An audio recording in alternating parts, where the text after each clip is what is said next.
มันจะได้แล้วโอ้ใส่จะได้ไปพุ่นไป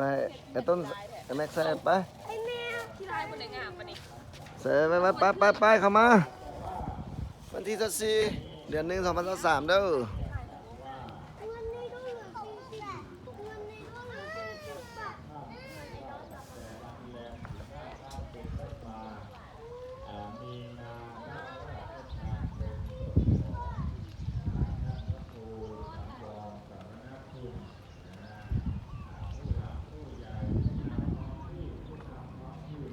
อ้าวเขียวมันตีเดี๋ยวมาไว้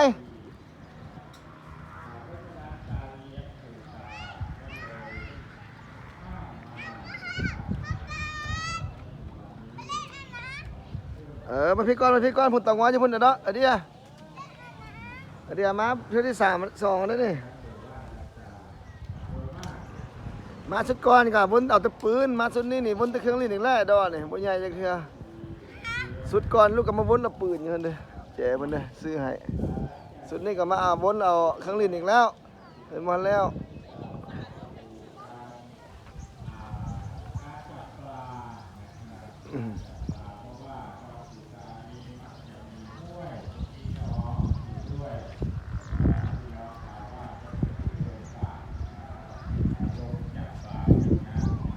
เห็นยังเดี๋ยวน้อย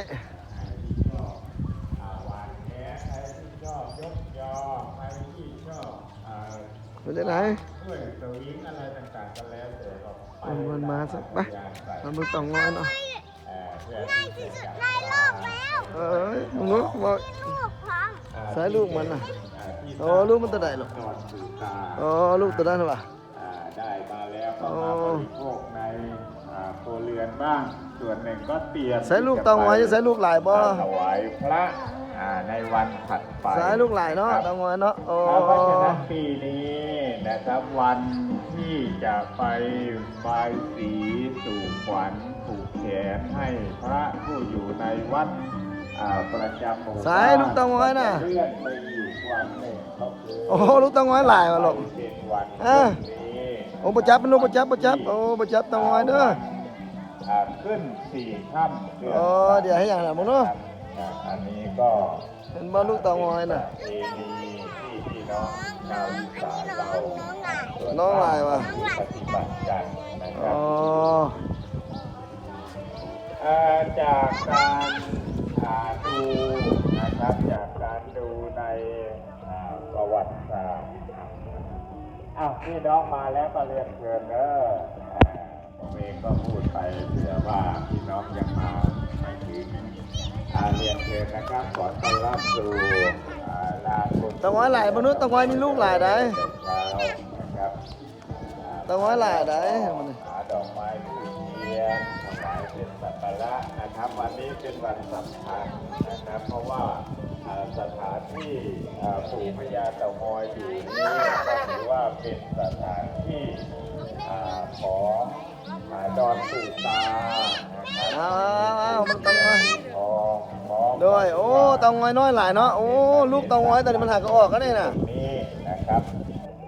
เพราะฉะนั้นวันนี้เป็นวันที่ไอ้ดอจื้อบ่ตอนนั้นมาถ่ายรูปเป็นไอ้ดอให้กับปืนมาเลยเป็นระบบบ้านของชาวอีสานเรานะครับมันถ่ายพี่นาปู่ตาผู้เป็นผู้ปกปักรักษาประจำบ้านนะสมัยก่อนๆนี้เขาบอกว่าเวลาจะไปเที่ยวงานหรือไปบุญต่างๆนี้ก็จะมีดอกไม้ทูบเทียนเชิญปู่ตาไปดูแลไปปกปักรักษาด้วยนะครับขนาดว่าเขาเอาปืนมายิงข้ามที่พักเขาเรียกว่าผานี่ยิงไม่ออกเลยนะสมัยก่อนไกลแล้วเปี้ยถ่ายรูปกันเด้อ